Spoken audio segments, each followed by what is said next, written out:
Ең жаш айыл өкмөт бул бүгүнкү биздин каарманыбыз Эрнест Толтоев.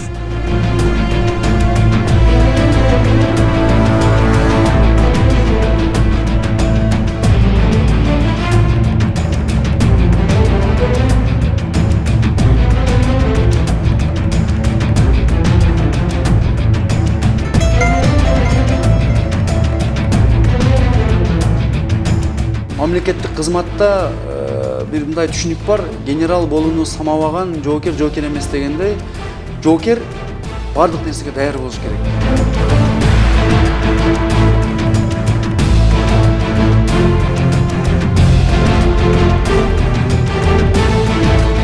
Эки жыл аралыгында 4 бала бакча менен камсыздадык.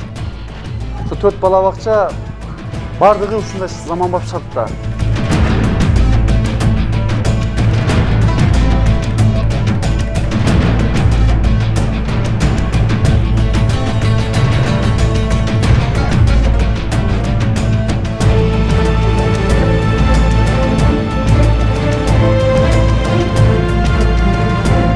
Каарманыбыз Өзгөн районунун Кызыл Октябрь айыл өкмөтү болгондугуна 2 жылдан ашты. Бул убакыт аралыгында 4 бала бакча, 4 спорт аянтча жана 1 ФАП, мечит, мектептердин курулуш иштери башталган.